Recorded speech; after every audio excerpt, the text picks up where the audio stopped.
Okay, so we are here for episode number 2.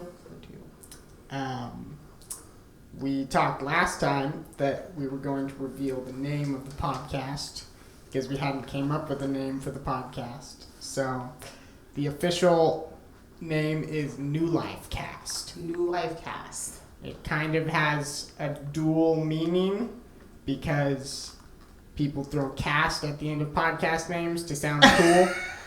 And because we're interviewing the cast of characters at New Life Community Church. Yeah. Mostly it's just a really lame name that we couldn't come up with anything better. So if you'd like us to change it and you have something better, when you see us at church, suggest it to us. Mm-hmm. Yeah. So, as you might have seen in the last episode, mostly I was interviewing Jerra, and that went really well. We got to a lot of great things. And our plan in the future, after this episode, is to interview more guests other than just each other. So, look forward to the end of the episode where you get to find out who our first victim is. But we also invite other people to come here. So if you say victim, it's not a lot of people are going to volunteer to come get interviewed by us. We won't be asking you what your deepest, darkest secret is, if you're wondering. But we will be happy to hear your deepest, darkest secret. So the last episode, me and Joseph, we were trying to kind of interview each other. That didn't really work out very well. I don't know why we thought that would work out, but it didn't. We had a good conversation. We had a good conversation, though. So I'm really interested in asking you a lot of questions today. Mm-hmm. I think I'm going to start off with, what is your favorite color, and what does this say about you? Okay. That is a deep question. I have a hard time picking a favorite color because there's so many good colors, and I feel like each color has its place in the world. But I really do like blue. I think blue is one more closer to the top of my favorite colors. Then what's at the top of your favorite colors? Blue is closer to the top. It's not at the top.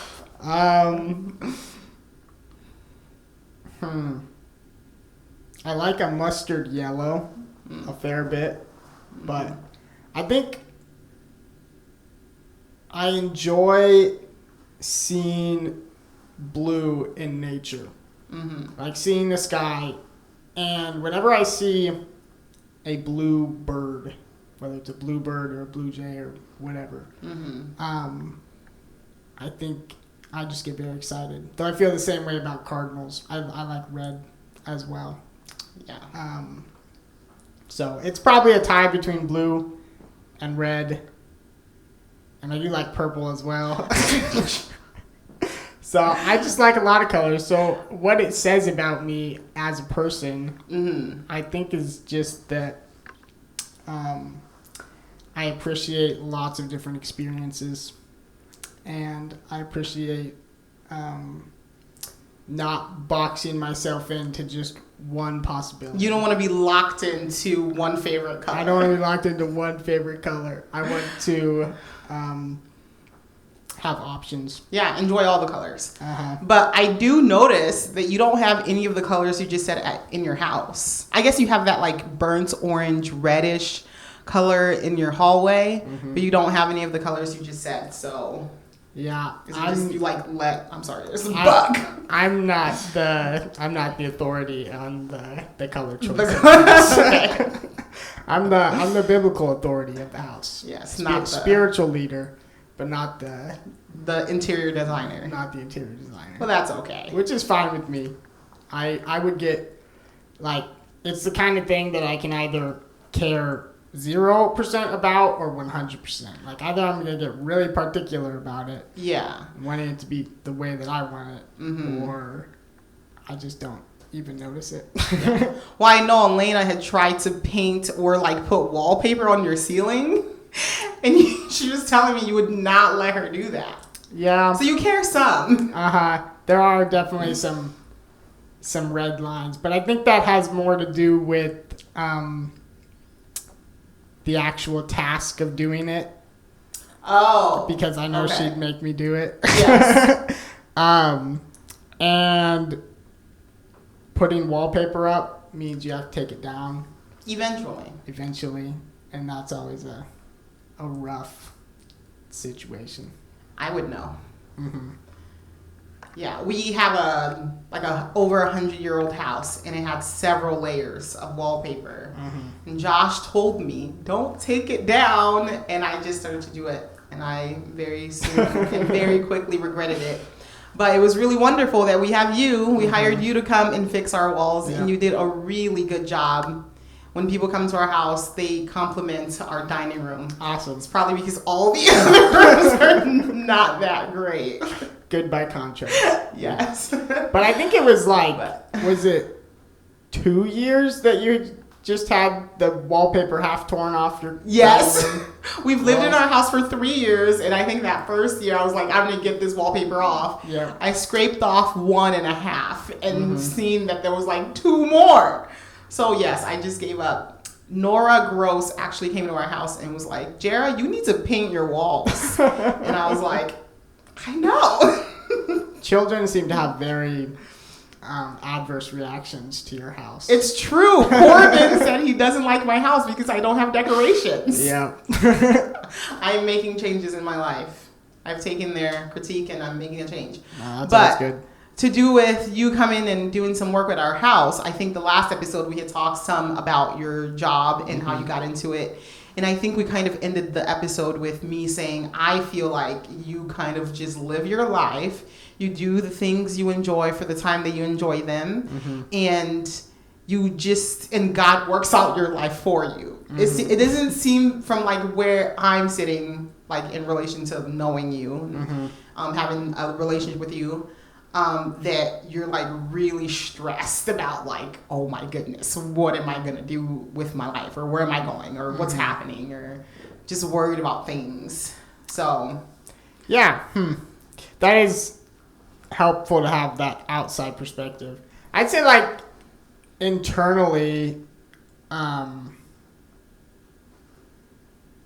like there's definitely a lot of things that I have peace about in life, but there's a lot of things that I'm stressed out about too.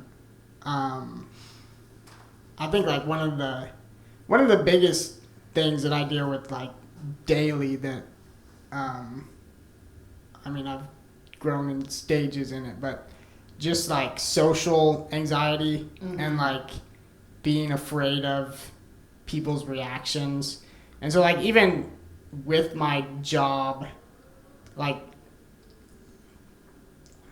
obviously, you know, I'm doing things for individual people. Yeah. Really. And like I have one of their most precious possessions in my hands of their house. One of their more expensive ones, at least. And so I do worry about that. And sometimes it's, well, I don't think worry is ever a healthy thing. But so a lot of the time I am thinking about like, oh, is this person happy with what I'm doing? Or I definitely like,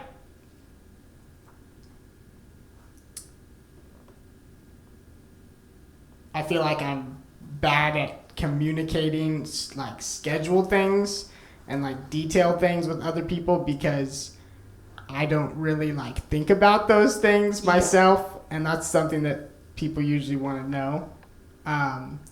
So I think oftentimes I can be worrying about that. But on the flip side of that, there are other times where it's like, yeah, I am just doing whatever I want, and it doesn't matter a whole lot to me what other people think.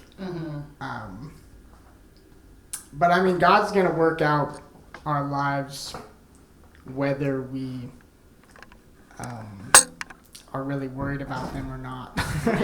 So can I tell you the first time I had the thought of Joseph is just kind of doing things in his life and like what's going to happen? You were going to Kirkwood and you were doing ceramics. Mm-hmm. And I was like, why? I did ceramics in high school and I very much enjoyed it, but I didn't think to do ceramics in college because why would I do ceramics? You were doing ceramics, you were really enjoying it, and you were good at it. You brought some of the pieces you'd made to family lunch, and some of us got to take some home, and I still have one of your pieces. But I was really thinking, like, he's just doing a class that he enjoys. Yes. And so what is that, like, where is that going to fit in his future? Like, what's his plan? Yeah. Mm-hmm. No plan. That's for sure. Yeah. I do emphasize what I enjoy in my life. Mm-hmm. And that is really, like, if there is one driving factor in why I do what I do, it's because I enjoy it. Which can be a good thing, can be a bad thing. Like, I do struggle sometimes of, like, am I being self-centered? Because obviously, you know, if I'm very connected with this thing inside of me that's just like it is weird. Because sometimes I think, like, I don't actually choose what I enjoy. Does that make sense? Yeah, you're not choosing what things are attracting you. Yeah, and so it's like there's this thing in me that's pointing towards something, like ceramics, and I don't really have control of that or what it is, but that's what I want. And that's a very important thing to me. Yeah.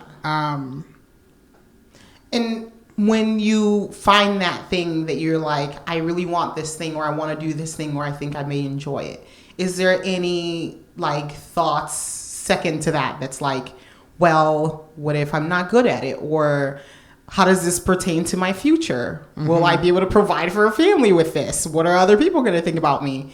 Am I wasting my life? Like, do you have those thoughts and do you struggle with that? Some of those thoughts, but I think, okay, so I'll just try and explain what I come to call the cycle in my life. Okay. There's been like a million different things in my life that I've been like, this is the thing that I'm going to do for the rest of my life. Yeah. This is going to define who I am. Okay. And this is, I don't know. This is going to make me famous. This is going to make me so happy. Revolutionize my life. And I'm always going to love doing this thing.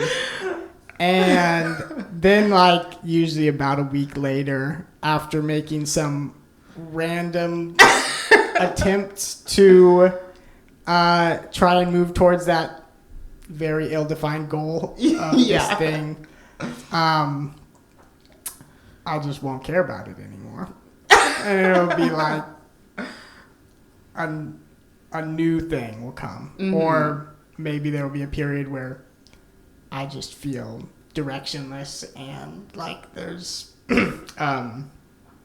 nothing that I really want to do. Yeah. But like in one of those periods where, you know, I really want to do something and like it really seems like I'm going to have a lot of happiness from that thing. Mm-hmm. I mean, I do feel very motivated.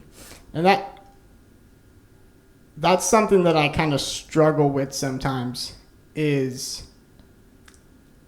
motivation to do things that aren't that one thing in that small specific time period. Yeah, because in comparison, nothing else really matters as much as this thing that's going to revolutionize your life. Yes. And it's something that, like, I know I need to grow in, but also I know that there's something in there that is fundamental to who God has made me to be that I do need to hold on to. Mm-hmm. And so like because like in one sense it's kind of pathetic to like, I wouldn't use that word. Okay, but well, I will. It's kind of pathetic to have these big dreams of like, oh, I'm going to do drawing and I'm going to... I thought you were going to say do drugs. I'm so concerned for you. Okay. So I think it was like, I think it was like a year ago. Elena could probably tell you because she gets really annoyed when I find the thing. Yes. I think it was like a year ago, like drawing was a thing. And I was like looking into all this like illustration stuff of like, I'm going to do animation. I'm going to make my own anime, make my own story. And then like, I did some drawing and I just kind of like, it's not, I get to a point not where like I feel like, oh, I can't do this. Mm-hmm. I get to a point where I feel like, oh, I could do this. And that's enough for you. If no. Okay. I could do this if I put in a lot of work. Okay. And didn't do anything else with my life. Okay. And then I think that's the point where it's like, I guess I don't want it then. Yeah. And so that's why I say it's kind of pathetic to like be in this place where like this is the one thing that's going to define my life. Mm-hmm. And then very quickly just give it up. Well, some people call that shiny object syndrome. Uh-huh. And I do have that to a small scale, but I feel like my time of being obsessed with something is a little bit longer, and then I just kind of give it up for whatever reason or the other. And you'd be interested to know, I would say Josh has a tiny bit of that, but like with hobbies, except it lasts a very long time. Yeah. Mm-hmm. He was also into doing animation, like maybe doing his own video game or something like that. Mm-hmm. So that it's not just you, but I find it very interesting because I feel like I don't live with you and I don't know all the things you've been interested in, but I feel like with ceramics and maybe even with drawing, I would not doubt that you'd be good at it. Yeah. So I'm always like very interested in like why you're not doing that anymore, and it's not because of skill, it's because of, would you say, work and time? Well, so I mean fundamentally I think it's because it's like no longer the thing. Mm-hmm. And so like I feel like I am naturally skilled at artistic things, and even like musical instruments. Like this year I was like, I'm gonna learn the guitar. Mm-hmm. Played it for like a week. And then I was like, I'm gonna learn the piano. Played it for like a week. And then I was like, I'm gonna pick back up the violin because I played the violin in high school, and it was like a week. And I do think I can be naturally gifted at those things, but I don't think it amounts to much usually because I'm not willing to put in the time, and I think putting in the time is what makes someone really great at something. And so on one level I feel like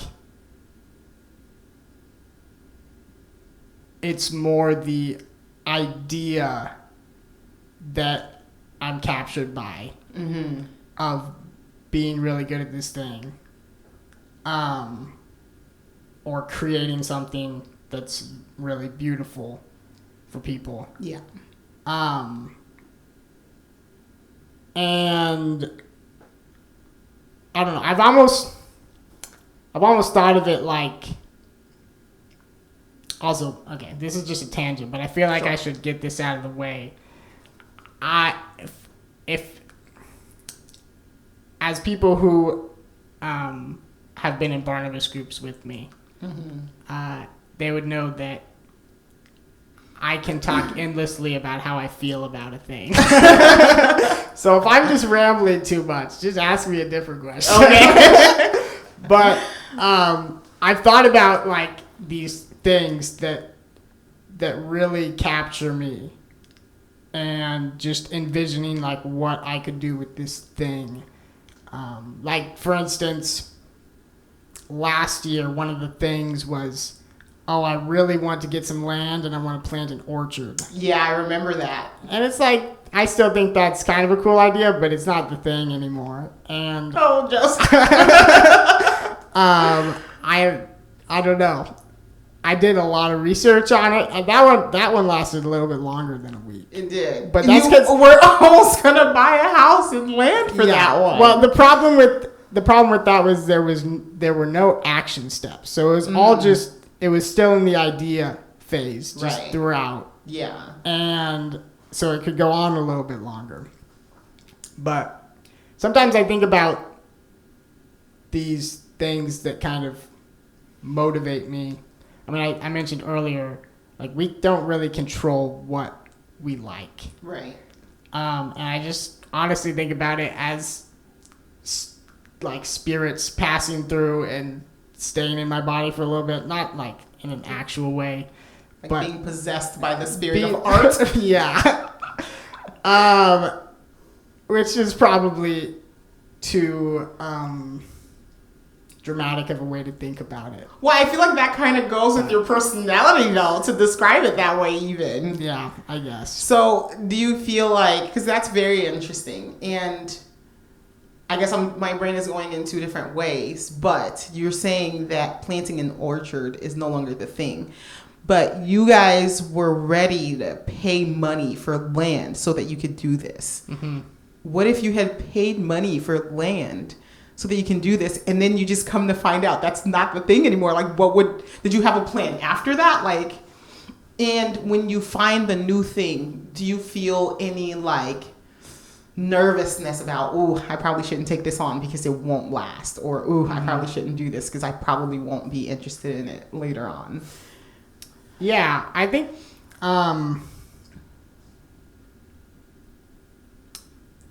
think that definitely factored into feeling like we shouldn't, because Elena and I have a lot of discussion about, should we stay at the house that we're at right now for like a long time, or should we try and find some land, because she really wants to find some land somewhere. And I'm always trying to help her to leave the house.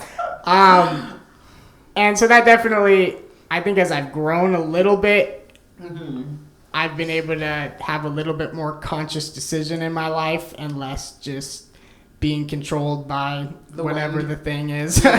Yeah, chasing the wind. So I really do feel like there's a core attribute of my God-given personality that like I need to hold on to, and I don't need to think like, I need to plan everything out. Yeah. And I need to be predictable for people, and like I don't feel like I need to do that to the extreme. But I do need to incorporate some of that into my life and having more forethought about things, because really, like, I feel like the vast majority of my thought is taken up by like maybe one day in the future and the present. And it's like even like a week in the future, I just can't think about that. Well, there's something to that. Doesn't Jesus say, why are you worried about tomorrow? Well, is it let tomorrow worry about itself? Is that in the Bible? Okay. Yeah, that is in the Bible. Okay. I didn't know if it was just one of those sayings. So I feel like that's probably why I felt like you weren't worried about the future. Because I would, like, with any decision I make, I'm thinking, like, down the line several years. And I feel like most people, you can kind of tell that they're doing that in their life. And I think that takes wisdom, like planning for the future, but also fear. Yeah. So, but I feel like even in your approach, so there's less fear of the future. So maybe you're like, was it the Proverbs 31 woman, and you're laughing at the future or something? I guess I'm the Proverbs 31 woman. But also, it's it's good to plan for the future. Mm-hmm. So I guess maybe you're finding that balance in your life. Or yeah, you're marrying I'm trying to. I mean, yeah, I married someone who is very much the opposite of me. who would do that for you. Yes. But I feel like the balance for myself, what I'm really trying to push towards is sticking with things a little bit longer. So, okay. Something that I do think about with this, though, is I was talking to Katie Huther about it one time because we're kind of similar. Okay. And she gave me this image of a vortex that's like if you think of like a whirlpool in water in the ocean or whatever, that's kind of spiraling down to something. I feel like I am spiraling down to something, and I don't know what the something is, but every revolution around in the cycle, I'm getting closer. And so, like, there are things that do stick with me. Like, I don't always enjoy writing poetry, but I usually come back around to enjoying writing poetry about something. And so I feel like the circle is getting tighter, and I am focusing more on certain things. But, so, again. That's a really good analogy. I can feel like it's true for a lot of people. But to bring that, so something that I did want to talk about with my career choice. For a long time, I really struggled. Well, because I can't. I mean, I say I can't. I can if I really tried, but I do not like to think about the far distant future. And so trying to choose a career, when I was like a high schooler, like I already understood this about myself, that there's this cycle and things that I'm really motivated about, really excited about, don't stick around forever. And obviously every high schooler is told like, okay, you need to choose a career for the rest of your life and choose something that you like. Choose something that you will enjoy or your life will suck. Yeah, it's a lot of pressure. And it's like, well, how do I because I'm good at dreaming up a future and being like, yes, this will be awesome.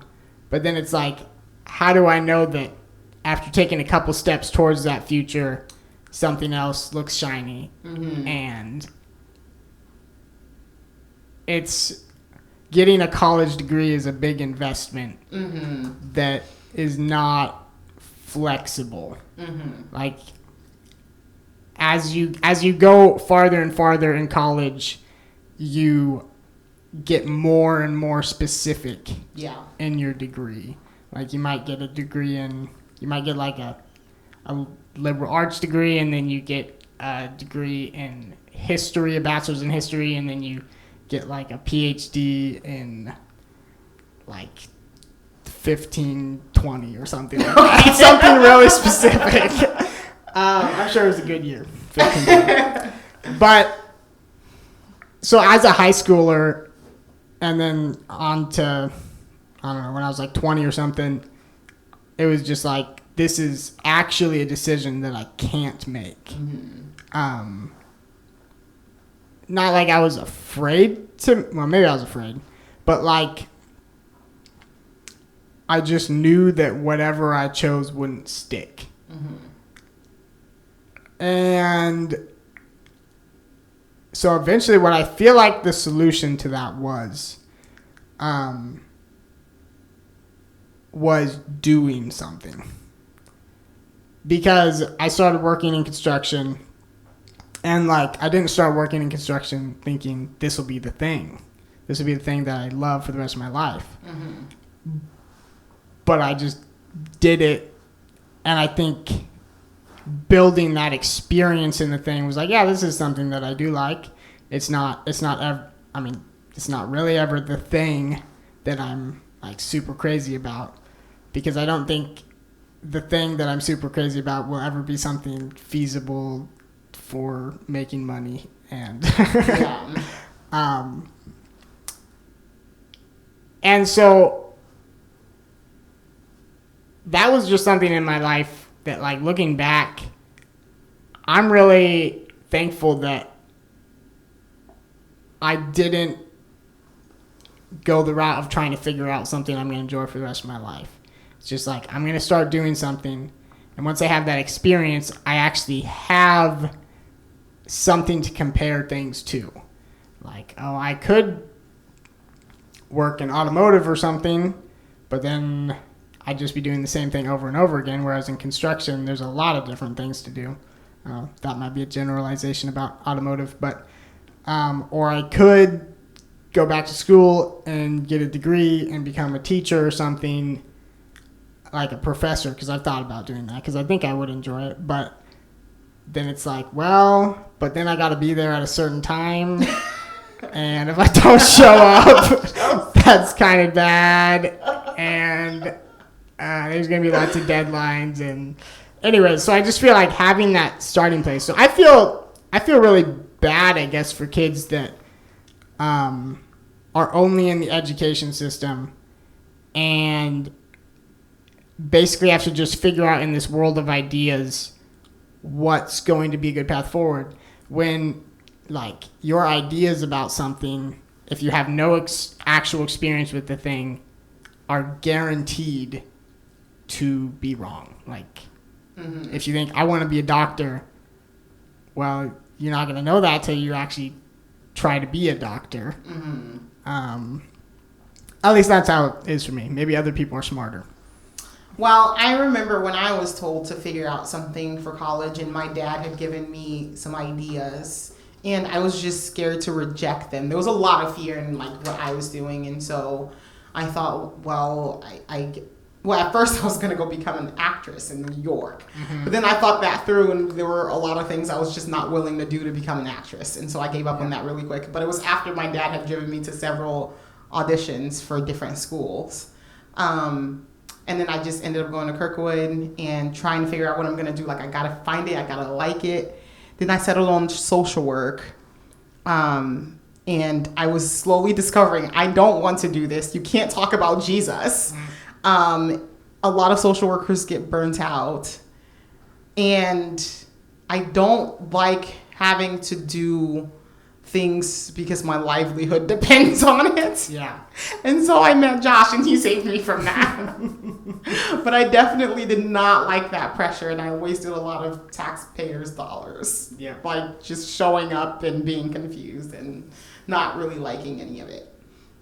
But construction has been a very constant in your life. For a while, it's lasted more than a week. It has lasted more than a week. And do you think that's because you didn't put all that pressure on it for it being the thing in your life that you'll love and that'll make you great? Yeah, I think so. And I think, like, I don't know, a rut is a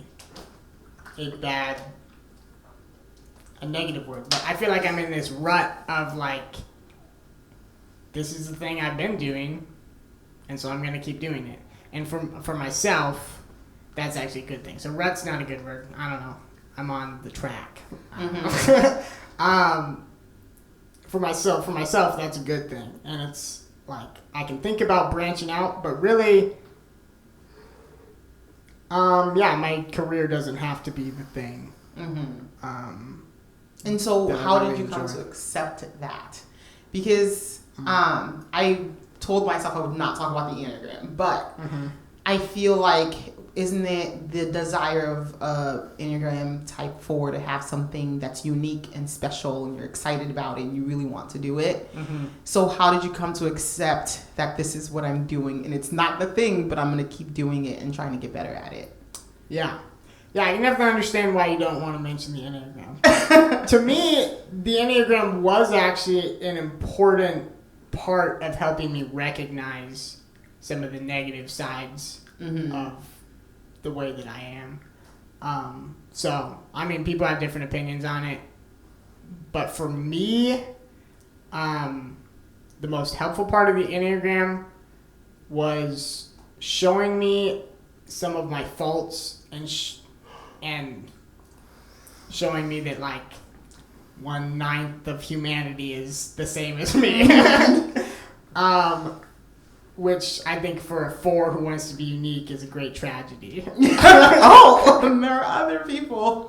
Because you definitely can want to think that I'm the only... I mean, there's a sense where we are unique, but every single person. But anyways, I kind of viewed the biggest thing that I got from the Enneagram as, like, Paul talks about the flesh a lot. Just our sinful nature. And that's like a very general idea of our sinful nature. It's our flesh, and that's about it. Like, there's not a lot of detail there. But I feel like the Enneagram really gave me some meat on the bones, which is a weird analogy with talking about the flesh. Yeah. Maybe it gave me a skeleton for the flesh to be on. That's better. That's better. Because it just kind of made some specific observations about faults people have and what the underlying motivations for those are. And it's like, yeah, part of that is sinful, wanting to seek my significance in what other people think about me, and seek my significance in being a talented person or whatever. So, I mean, definitely recognizing that and doing Renew Ministry on that, those issues, like that was a big part of helping me to undo some of the bad ways that I would look at something like my day job. Like, oh, this is just a waste of time. It's not making me happy. It's not leading me towards greatness. Which the crazy thing is, it very well could. Yeah. Yeah. Yeah, I mean, my personality is not the type of personality that values things gradually happening over time. So, like, I have, over the course of time, become very, very skilled at something. I don't claim to be the best or the fastest. I think the Mexicans have that,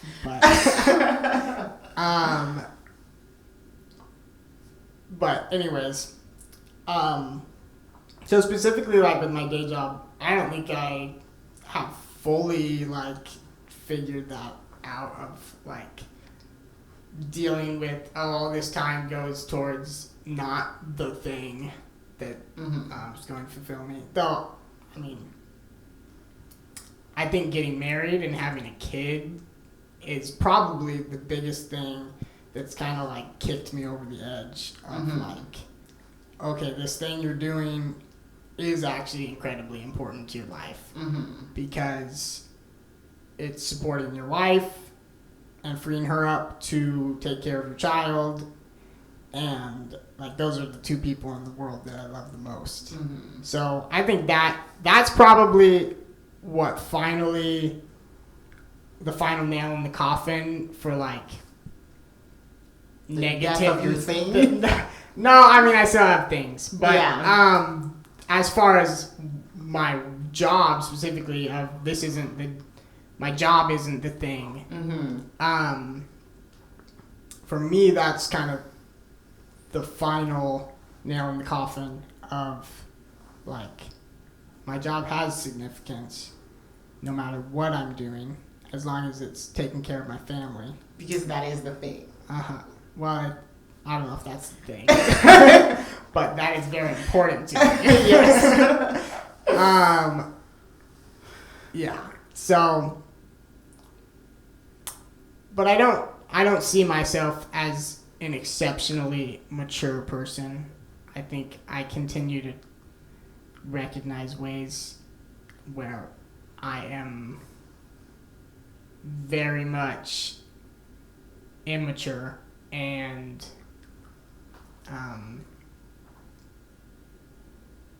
like I don't react to situations the way that I really should be. So. Doesn't Bob Dylan have a line that, like, I was wiser then more than I am right now?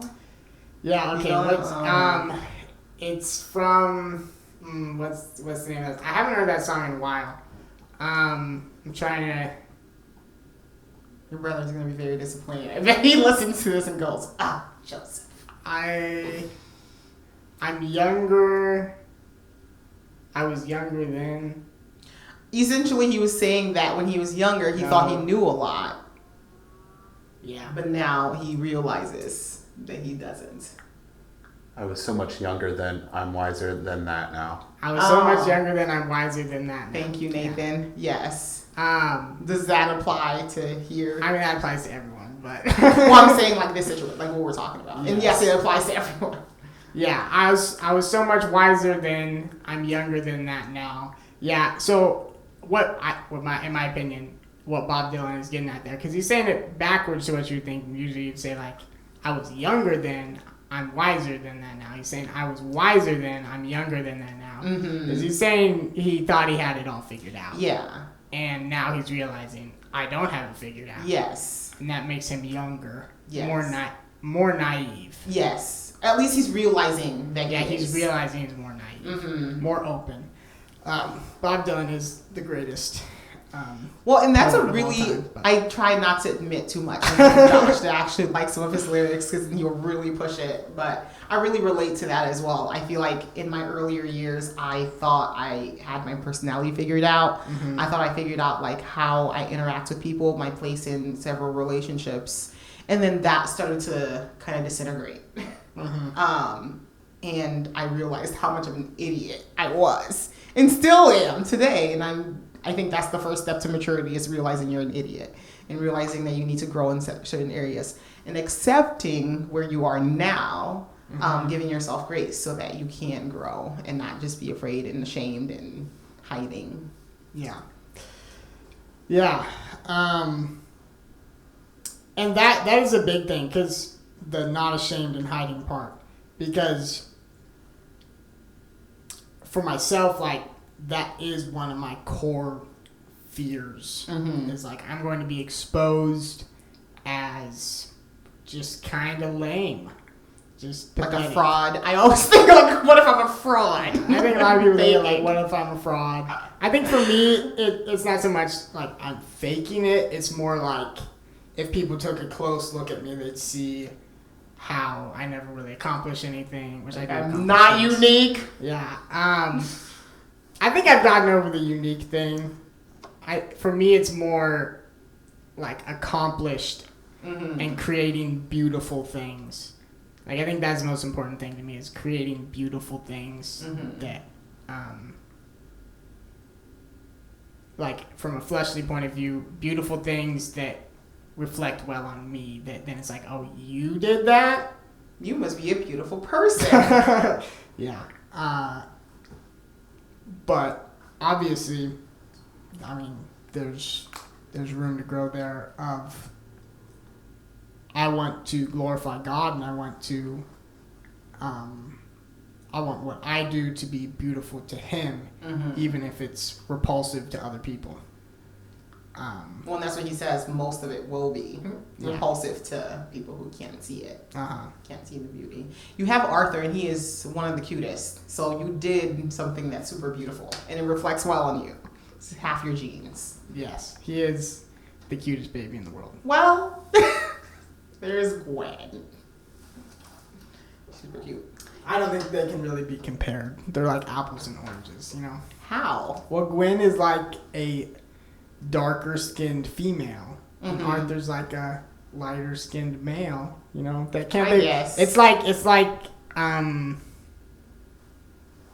like dog shows. This is getting kind of racist. But like, you know, each dog can win in their own category. Yeah, so Arthur would win in white male baby in America. Yes. Okay. I can give you that, I guess. So when I say cutest baby in the world, I mean some sort of racist. Not to offend any of the black babies out there. Yes. Yeah. Okay. Yes. Understood. Uh-huh. So I'm losing my train of thought here. I had other things to say, but now I can't think of them. So do you have anything else you want to talk about? Could I take a pause here? Sure. So you're not going to do anything meaningful? Because a lot of meaningful things you're not in love with. And so that was extremely hard for me. And the fact that like, oh, this is here and this is here, and like all of this is related, and I just did not see how it was related because it looked like two very separate things. Yeah. But your thoughts seem a little bit more organized. It doesn't seem random. I can follow. So maybe that comes with like growth and age and stuff. Yeah. But that's one of the reasons that we're making another jump. Okay. That's one of the reasons that I love writing poetry. Mm-hmm. I don't think I am especially good at it, and I don't feel like I've really yet to write something that I really like and I'm really proud of. But just the activity of making all these connections, because that's really what like poetry is, because words represent things, and poetry is like, it's all about the connections between these things. And painting a picture with the connections between these things. And making another jump. That's also why I like the game Codenames so much. Lots of people make fun of me because I always suggest that we play Codenames whenever there's a game night or something. And that's just because I feel like I'm writing a poem when I'm playing Codenames. Yeah. Because I'm assessing all of these connections between these things and trying to say one word, condense it down to one word that connects like 5 different words. I never go for 2 in Codenames. I always try to connect 5 words to one word. If you never played Codenames and you're listening to this and you don't understand what I'm talking about, just find me and I'll have you over and we'll play Codenames. He will have the game in his back pocket. Yes. Flies. Yeah, I feel like this fly is actually our 3rd member of this podcast. At this point. So I feel like we need to give him a name or something. But I like Steve. Steve. A car named Steve. Is that gonna offend Steve O'Halloran though? Oh gosh, that's probably why I just saw him.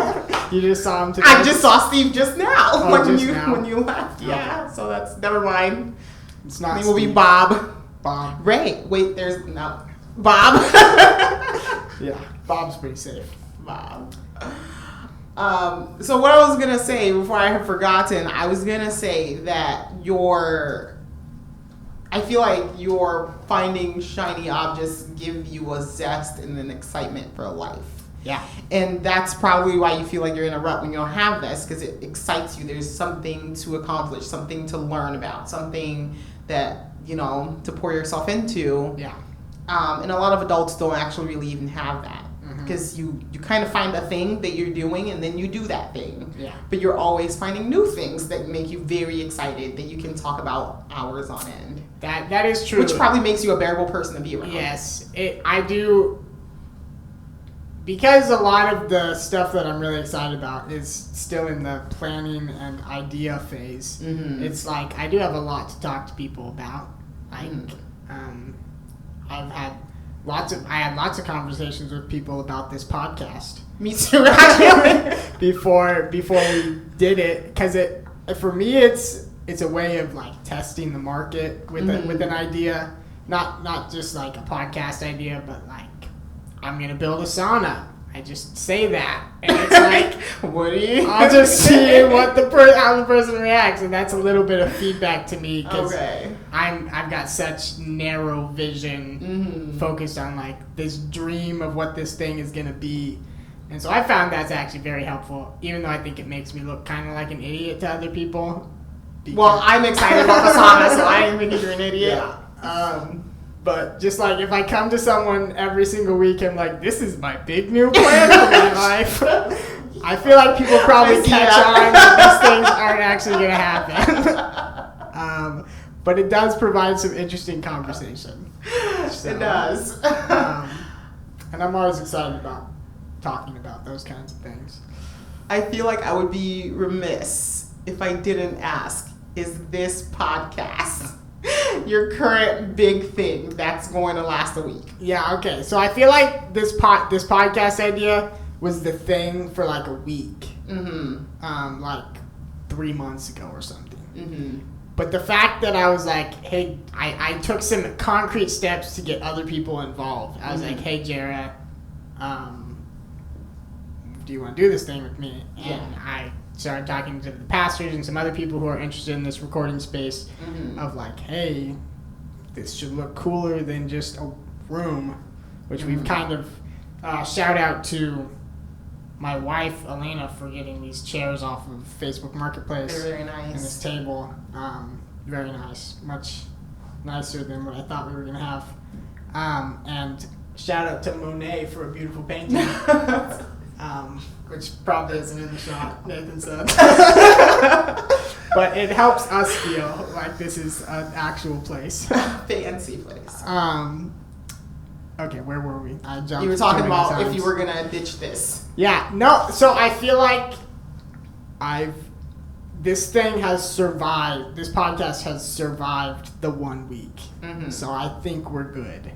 Okay. And I enjoyed recording I'm enjoying myself right now, but I enjoyed recording our first episode probably 6 times more than I thought I would. I thought it would just be kind of a conversation, but I really enjoy this format of interacting with another person. Yeah. Where it's every part of the conversation needs to be entertaining or intentional in some way. It doesn't have to be, but it should be, because other people are going to listen to this. Yeah. And it's just that combination of a little bit of showmanship, but then a lot of authenticity and just a little bit of being relaxed and talking to someone and an interest in who they are. All those things coming together is very enjoyable for me. So right now I think the podcast is safe, Jerra. Okay. Well, I didn't know how much in advance to plan. Will we be doing this in a month or two? I don't know. Yeah. Just if you keep making the plans, I'm going to feel bad if I don't show up. I really hope guilt plays a big part. Just kidding. All right. Okay. It's up to you as the interviewer to bring this conversation. To wrap it up. Well, not wrap it up. Okay. Well, do we have to wrap it up? I don't know. I don't have anywhere to go, but I feel like people listening to it may not want to listen to 3 hours. I do have just a couple more things I would like to ask you about that I feel people will be wondering about.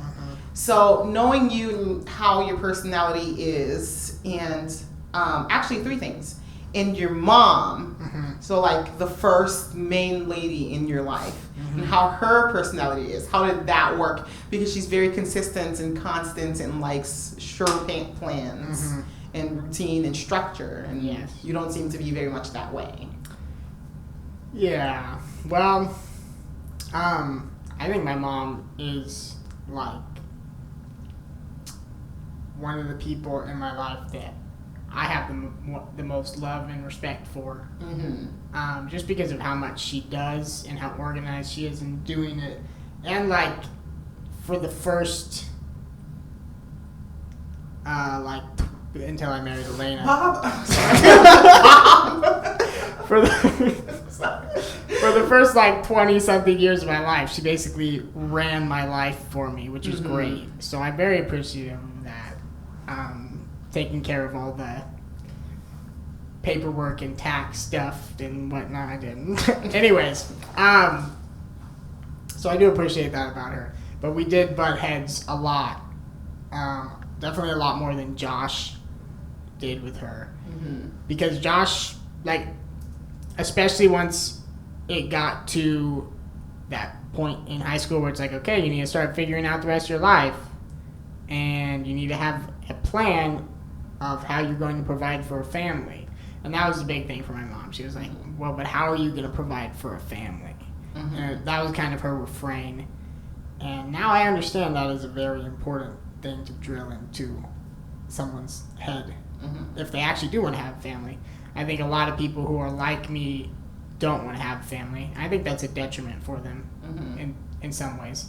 I mean, there's definitely some people who, they're going to do more for God or enjoy their life more if they don't have a family. But I think I desire deep connection and that deep interpersonal connection, and that's definitely found in a family. Anyways, where was I going with that? Yeah, so my mom, I think she caught on to the cycle of the thing, and it just kind of drove her nuts because she didn't see any of my ideas working out, and that's probably because they weren't going to work out. And so she kept pushing me to, like, you know, you got to find something that you can stick with, and that created a lot of tension. Bob is putting her forehead. Okay, he's gone. Sorry, Bob. Bob will die soon. I prophesy this. So, yeah, my mom and I are very different. And even, like, just the way that I interact with people was kind of her antithesis, because I will say, like, very big statements that maybe I only mean partially, and what I'm trying to communicate is the depth of feeling that I have for something, and I'm using bigger language for that. But then she's a very literal person, and so when I say, like, this is the thing that I want to do for the rest of my life, it's like she just takes me at my word, which I think is a very reasonable thing to do, but unfortunately, that's not what I mean. So yeah, that was something that we had to overcome. But I mean, I think as far as, like, our relationship now, like, I love spending time with my mom. I love getting to interact with her. So it worked out okay. I think it worked out. But yes, it was difficult to figure out our relationship for a while. The funny thing is that I do the same thing. I'm trying to communicate a big feeling, and so I use bigger language than I mean, so that the person can understand how deeply I feel this. Yeah. And I would do that with Josh, where I'll be like, we will never do that. We will never talk about this. I'm never going there. And he would, like, freak out because I'm saying this will never happen, or this is definitely going to happen. Then he asks questions about it. I'm like, why are you so serious? I didn't mean that. And he's like, but that's what you said. And I go, oh, I assumed you would understand. There's the, Pauline knows exactly what I mean when I say these big things. She's also had years and years and years. But I think that's really funny that Josh is kind of like your mom in that he's taking me for my word. And I'm like, no, don't. Yeah, it is. I don't really know. Because, like, for a lot of people, they can be like, oh, yeah, I'm just like my dad, or I'm just like my mom. I think I'm very different from both of them. And so I don't really know where that came from. I don't think they know either. It's probably your desire to be unique and different. Yeah, I guess. Anyways, you said you had 3 things? Yeah. So that was one. So that was one there. And then, so how does that translate with your relationship with Elena? Just how you like to live your life, and how does that work out in your relationship? Still in process. Figuring that out. It's way better than it was. So we've been married for 3 years. Just had our anniversary last month in June 12th. And I think for, like, the first year, first, like, 2 years, it was really bad. Also because, like, when something doesn't work out, when the thing, I finally realized this isn't the thing. That I probably said thing too many times in this podcast. I think it's a good way to describe it. Yes.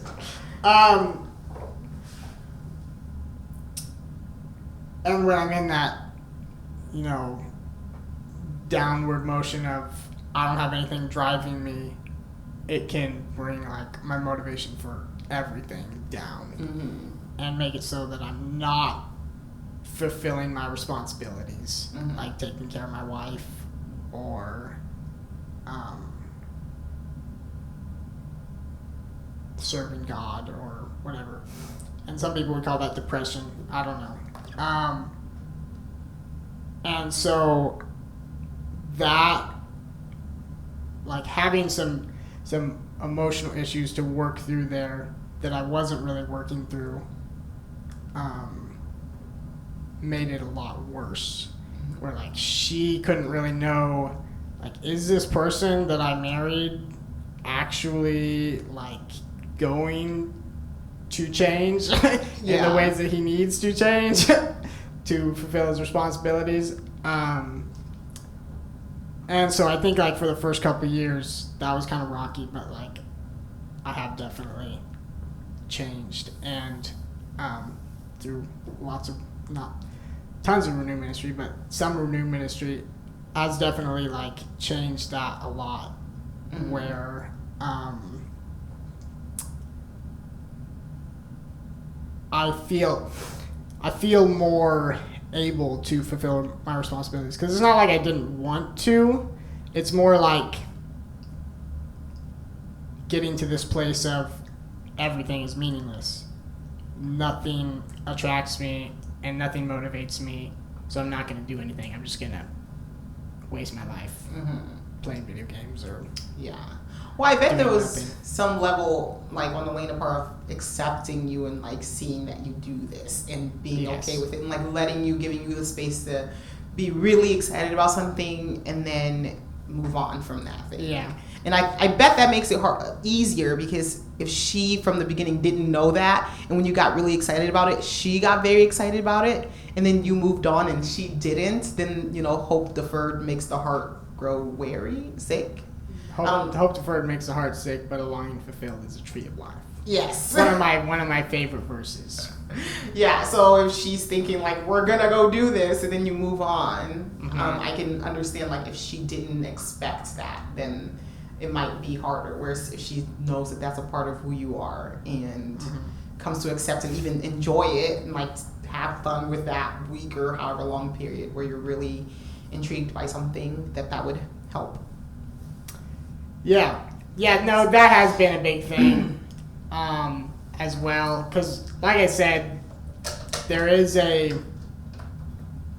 don't want to call it like a kernel of truth, that's not the right imagery here, but there's like this core thing that God has created me to be a certain way, and it gets twisted by my flesh and by sin, but there is this core thing of being a more spontaneous, free, open person who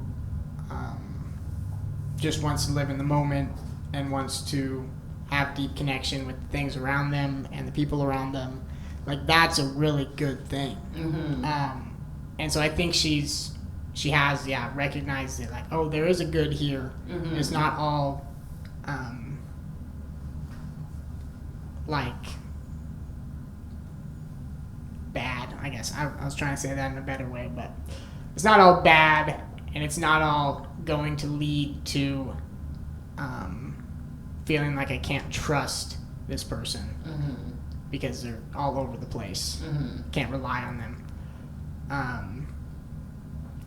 So I mean, there's been growth on both sides that has helped a lot, and Renew Ministry, I mean, she's done a fair amount of Renew Ministry too, and that's helped her as well.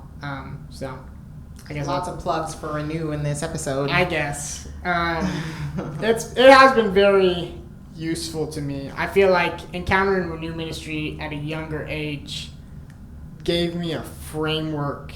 Like, even if, because I definitely haven't received as much Renew Ministry as a lot of people, which is like mostly my fault because it is available. But giving me the framework of how to view what's that proverb that something about things flowing out of the heart, Out of the overflow of the heart, the mouth speaks. Yeah, there's that one. I think there's another one that I was thinking of. Maybe I'm thinking about when Jesus said, like, everything you do comes out of your heart. Mm-hmm. I don't know. Okay, butchering that. But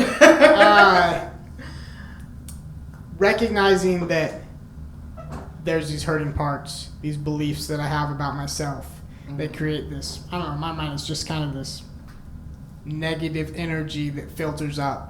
Not like in a weird sense, negative energy, but a negativity that filters up, and basically, like, to keep things in check, all these structures get built on top of that. Like anger and fear and lust, and it's like having those recognitions about the human condition, I guess, again, just kind of gave me some bones for the flesh to be on. Of, like, back to the skeleton that Renew gave. I like that metaphor, actually. Some bones. It's kind of giving some structure, giving some understanding of, like, what is this battle that we are fighting against our flesh. Like Paul says, kill your flesh. But, like, to me, that's almost like saying kill the sun, kill the moon. Like, it's too big and out there for me to know what to do, but knowing. Well, and then what would be left if you did that? Yeah. There's a little bit of fear there. Yeah, that's true. The fear of, like, if I change this part about me, then there'll be nothing left. Which has been a big, that's been a big block for me to work past. Because there's a way that I can, like, love that I get so invested in something because it feels so good for a short amount of time. And even if it doesn't amount to anything, it feels good. Anyways, but growing up with Renew Ministry, giving me that skeleton where I can be like, okay, I know how this thing, the flesh, works. I know that if I don't have God's truth in these hurting places, then it's going to result in these different things. Anyways, I forget how we got there. What was your second? Okay, we were talking about Elaine and I, and it was like, we're new ministry. I keep saying that. So I went off on that tangent. So this is why I can talk infinitely about myself. And anything else for that. Anything else. And that's why this podcast is here to stay, because Joseph will always have something to say about it. About myself, yeah. Well, if we don't get anyone else to interview, we can just sit here. Yeah, we can interview me infinitely. Always be a new thing. But yeah, about Renew Ministry, I definitely, like, I remember my very first session, and it wasn't even supposed to be about me, so it caught me off guard. We were talking about somebody else, and I was just to be sitting there to learn it, and the gal then turned to me and started asking me some questions. And I think all of my life I've been like I felt like I needed to be strong and have this exterior, and that's who I was. And then she just poked one hole, and it was all gonna be crumbling down, and I was like always on the verge of tears. And there was just so much shock at how hurt I was. I didn't even know how hurt I was. And that's what created this, like, facade of, like, everything I felt like I needed to be and everything that I think I needed to have to live. And I think over the years of getting Renew, this episode was not supposed to be about Renew, but over the years of getting Renew, I have become softer and, like, have been more bare and, like, more being able to be more vulnerable in front of people, because I still care what people think, but I think when you've done that with God and He's entered those parts of you that you're guarding, that you're hiding, because I do definitely struggle with, like, what if I'm fake? What if I'm a fraud? What if, I don't measure up? What if I'm not as great as I think I am? when you get over that and it doesn't matter as much anymore, you're able to be real and have authentic relationships and accept that maybe you are on the verge of tears a lot, and that's okay. Maybe you do have shiny object syndrome, and that's okay. Yeah. My last question was, so back to the analogy that Katie Heather had told you. What was it? The vortex. Yeah. The whirlpool. Yeah. Is it possible that it's tightening and tightening and tightening, and it's just getting to God? It's just getting to Jesus. It's just your sanctification process.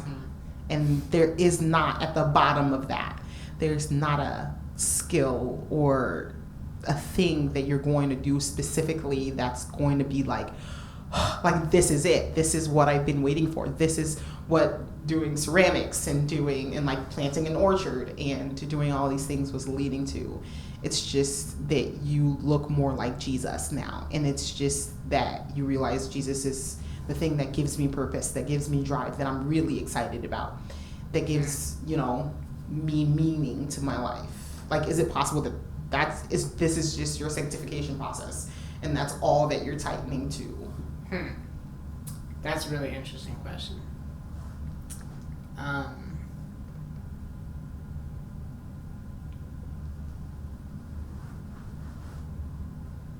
feel like you might be right, but I can't see it. Well, because you're still tightening, Joseph. I'm still getting there.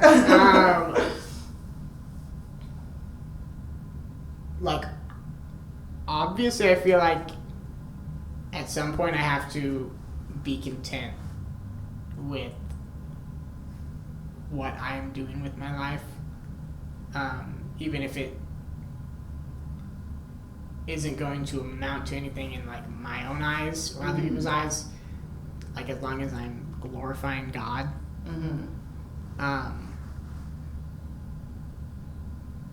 So I feel like you could be right.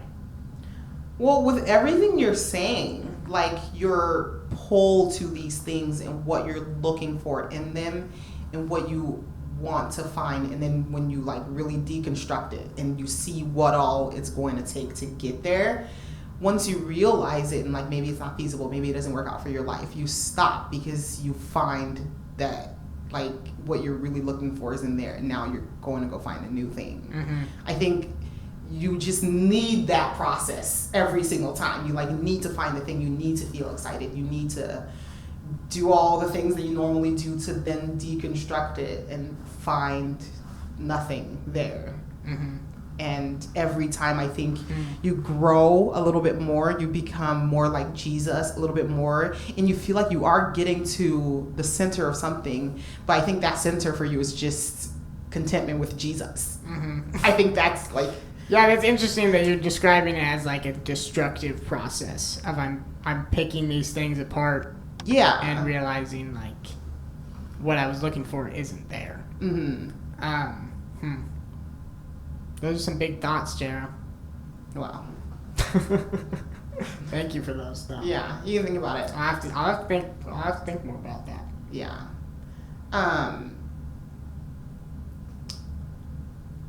Gosh. We're gonna have to edit this out. I forget what I had another. Oh gosh, I had another thought. What's our runtime?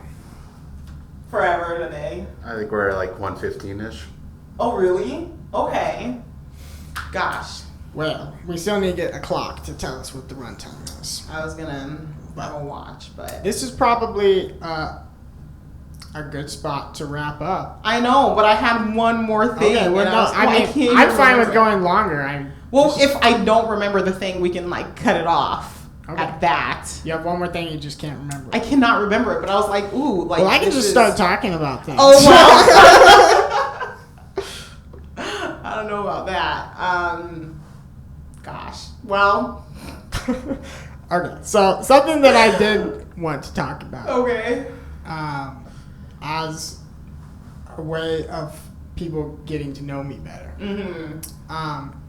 We talked a little bit about our relationship with Lena when we were married. Yeah. But you remembered your thing? I did, but you go ahead. I'll keep it. It might be the same thing. Well, maybe. So keep talking. My my relationship with Elena before we were married is, I think, very indicative of all these things that we've been talking about with me, because for a very long time, being in a relationship with her was in the idea world. For many years. For like 5 years. And there weren't really many action steps because we were both still very young, and her more so than me. And so that was like the thing for 5 years, basically. And that like almost ruined the chances of us actually having a real relationship once we started to have a real relationship. Just because like it had been built up so much in my mind. And that's why hope deferred makes a heart sick, but a longing fulfilled is a tree of life is one of my favorite proverbs and just verses and just pieces of thought. I don't know, a piece of thought. Because like my hope was deferred when I realized, oh, this thing that's in my head, it's not a real person. And this is a real person. And like a real person doesn't necessarily make me feel the way I want to feel all the time. Yeah. Whereas an idea can, in a limited sense. And so I feel like the proverb is very wise, because hope deferred does make your heart sick. But I feel like that almost is a necessary part of then having your longing fulfilled and it being a tree of life. Because in some sense, I feel like that sickness is a temporary thing, whereas the longing being fulfilled is an eternal thing, because the tree of life, it's talking about the tree in Eden that gives eternal life, and that Revelations, I think it's Revelation, says that we'll eat of on the new earth. And so it's kind of this temporary versus like eternal, or I don't know, longer view of things, where it's like I needed a temporary sickness of my hope being deferred to make me realize, like, oh, the thing that I'm longing for is not what I should be longing for.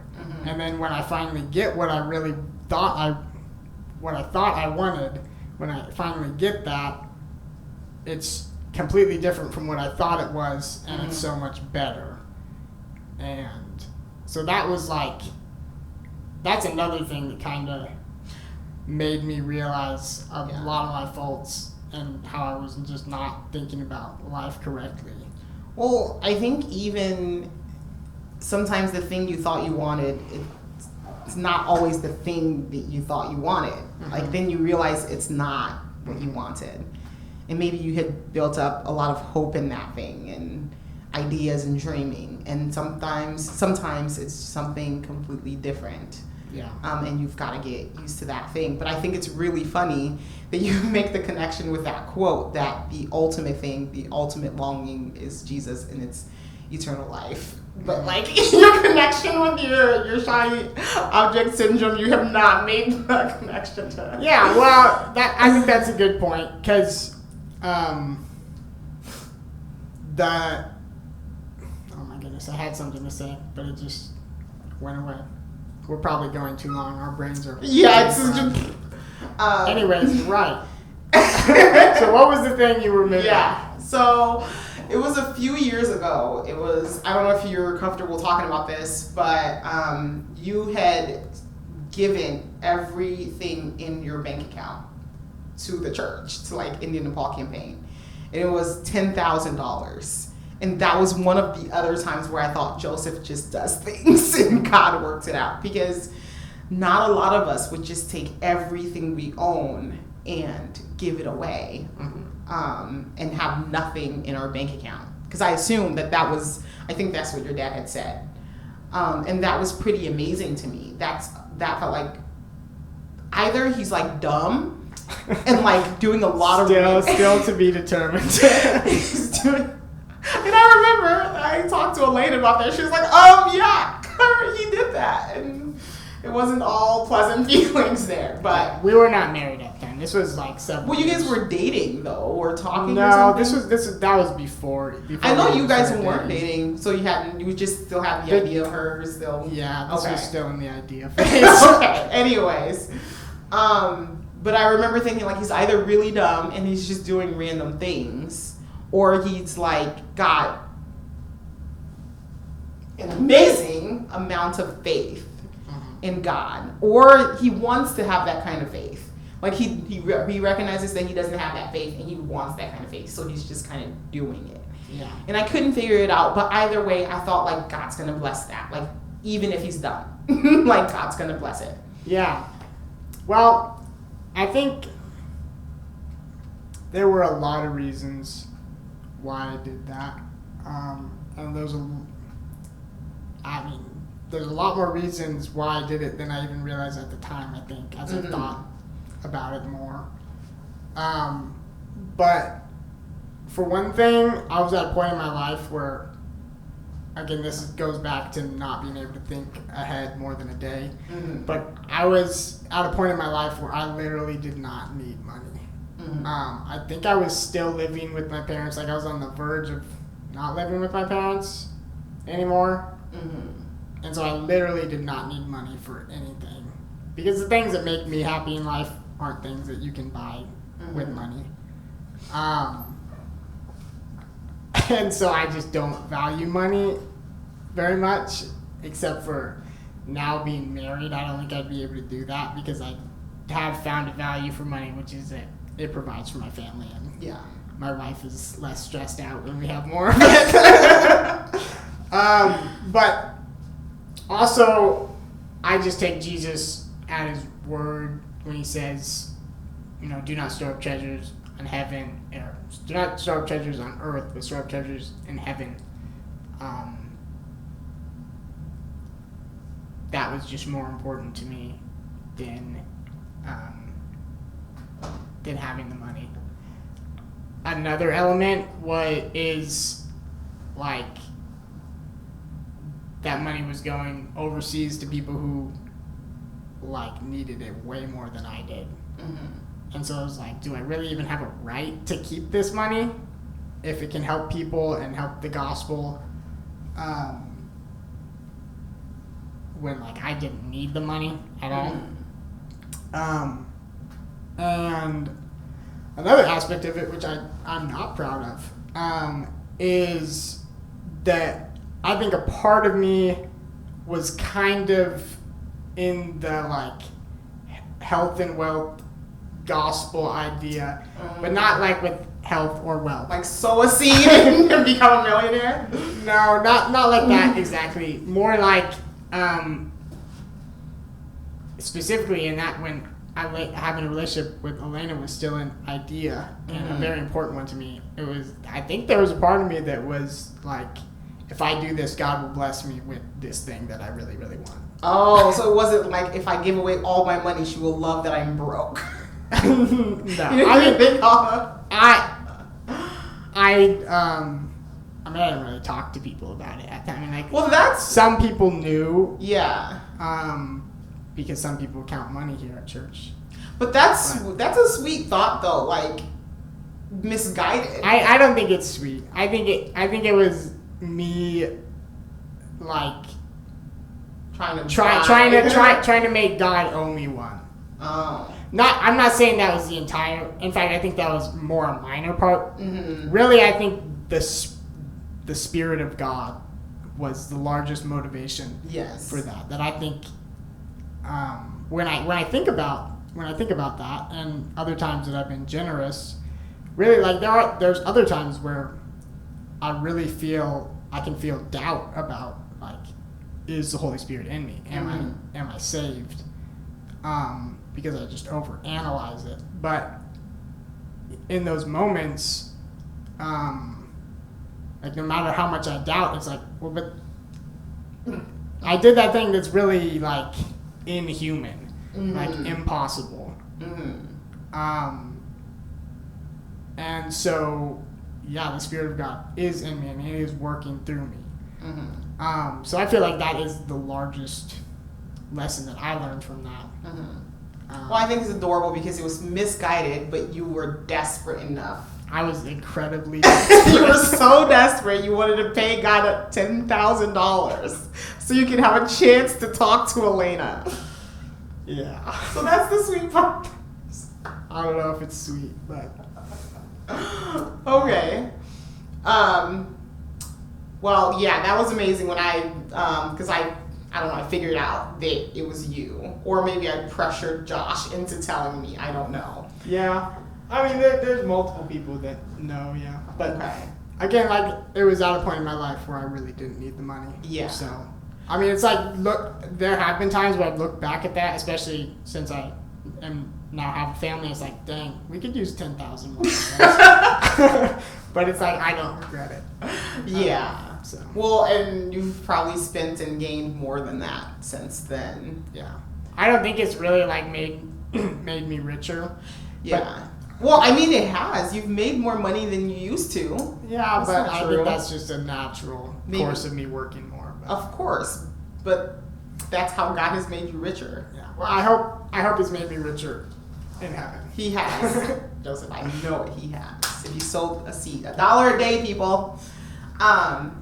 I think, yeah, gaining. I remember, though, that I think that meant a lot to me hearing it, because at the time Josh and I were planning to get married, and I was terrible with money. I had credit card debt, but I had like a couple thousand in savings, and we weren't married yet, and he had some money in his account, but he wanted us to give away all of my money. And I remember thinking, we're not even married, you want me to give all of my money away? And he's like, oh yeah, we'll be fine. And I remember he, like, really not, like, what if we need to do this, and we need to pay for the wedding, we need to pay for an apartment, and, like, there's all these things, and, like, I'm not going to be taken care of, I'm not going to be provided for. And then you did that, and I was like, oh, there are people who, like, just do that. That's amazing. I bet it was easy for him. I think it was a few years before that I'd done it, but I remember, but we were planning our finances. I don't know, like. But there were other times that I gave money. But Well, I don't know your financial past, so we can move on from that. But I think money is a very important thing in not idolizing it, but to be generous in monetary ways. You need money. Yeah. And like right now I'm trying to raise money to give to Pranada, and I need people to have money so they can give it to me so that I can give it to them.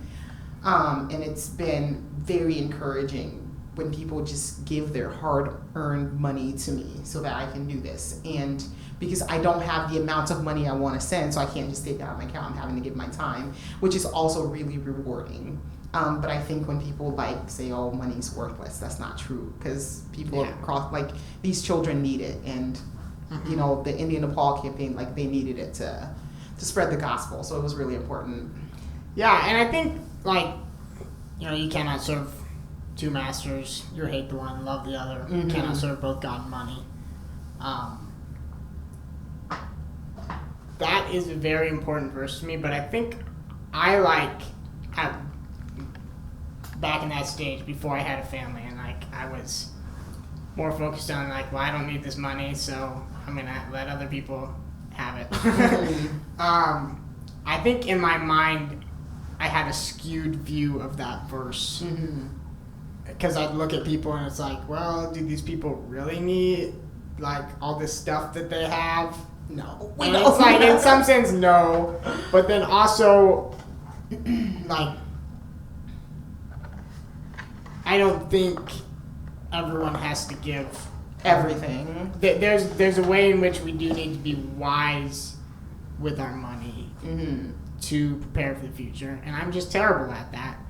But yeah, there's definitely people who I thought like, oh, you must be back when I was wiser, when I'm younger now. Mm-hmm. People who I would have thought like, oh,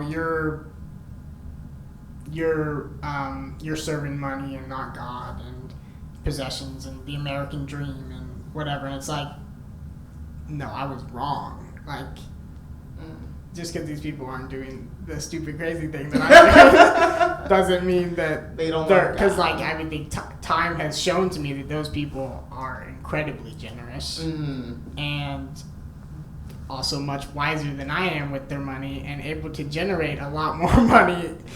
To be generous To with. be generous to take- with. Yeah. Yes, because I am not very good at generating money because I just don't really care to. But the Lord provides for you, Joseph. You do so good in life. That's like, why should you, huh? Don't change anything. Okay. There's Well, lots of I don't things know. that need change. Well, your wife. I'm not your wife, so from the outside, Uh-huh. it looks fine. It looks like it's working out. I think we should end it there. That's a random spot to end, and we can have more episodes about money. I think it's a big topic that a lot of Christians actually struggle with is gathering money, letting go of money, not having enough, not having too much. Yeah. So, But we should say that our next episode is going to be interviewing Ann Postlewaite. yes. So hopefully she knows that. She But loves that. I'm sure many people will be interested to hear from Ann because she is a wonderful part of the New Life cast. That was slick. Yeah, got it in there. Very good. I've enjoyed this conversation talking to Joseph. I've never talked. I was telling Josh after the last episode, I was like, I've never talked to Joseph for so long in my life. And I've had these questions like rolling around at different points in my mind. Now you know. Yeah, and I've wanted to ask you, but I just have not had a reason to talk to you for an hour and a half and ask you questions. Yeah. So this was nice. Very enjoyable. I hope you enjoyed it. Watch next episode, I guess, if you're bored with us just talking to each other. Peace out. Bye.